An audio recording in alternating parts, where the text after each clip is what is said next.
Bago pa maging hari ang NBA 2K, may isang basketball game na halos lahat ng gamer ay nilalaro. Mapa PlayStation man, Xbox o PC, iisang pangalan ang laging laman ng usapan, ang NBA Live. Ito ang larong ilang taon ding namayagpag at naging pamantayan ng basketball video games. Pero ngayon, tila naglaho na lang ito. Ano nga bang nangyari? Ito ang rise and fall ng NBA Live. Nagsimula ang NBA Live noong 1994 sa paglabas ng NBA Live 95.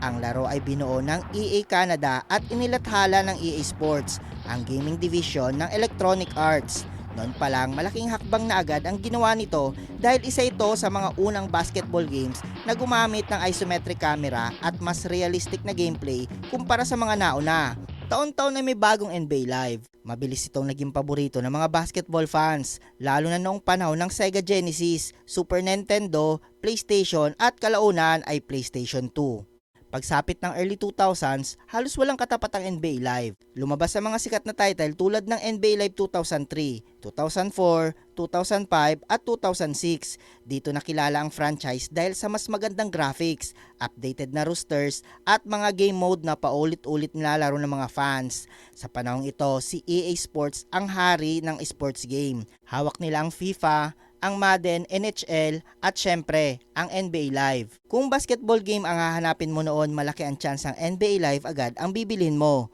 Pero noong 1999, may bagong challenger na dumating, ang NBA 2K. Noong una hindi ito gaanong pinansin, pero habang tumatagal, taon-taon itong gumaganda. Mas realistic ang player movement, mas natural ang animation, mas maganda ang presentation, mas malalim ang franchise at career modes. Habang nag-i-improve ang NBA 2K, unti-unti namang parang naiwan ng NBA Live. Maraming fans ang nagsimulang lumipat sa 2K dahil mas ramdam nila ang tunay na basketball simulation. Noong 2009, inilabas ang NBA Live 10 at maraming fans ang umaasa na makakabawi ang EA. Pero hindi yun nangyari. Sa halip na gumawa ng NBA Live 10, binago nila ang pangalan ng franchise at ginawa itong NBA Elite 11. Ang problema, bago pa man ito mailabas, kumalat online ang mga gameplay videos na puno ng bugs at glitches. Dahil sa napakalaking negatibong feedback, kinansela ng EA ang laro bago pa ito tuluyang mai-release. Isa ito sa pinakamalaking dagok sa kasaysayan ng franchise. Ngunit hindi pa rin sumuko ang EA. Noong 2012, sinubukan pa rin nilang ibalik ang serye sa pangalan ng NBA Live 13. Pero ilang araw bago ang release, isang nakakagulat na balita ang inilabas ng EA. Kinansela nila ang buong laro dahil hindi umano nito naabot ang kalidad na gusto nilang ibigay sa manlalaro. Makalipas ang isang taon, bumalik ang serye sa pamamagitan ng NBA Live 14, kasunod ang Live 15, 16, 18 at 19. At sa kasamaang palad, hindi na nito naabot ang dating kasikatan. Habang patuloy na lumalakas ang NBA 2K, lalo namang lumit ang komunidad ng NBA Live.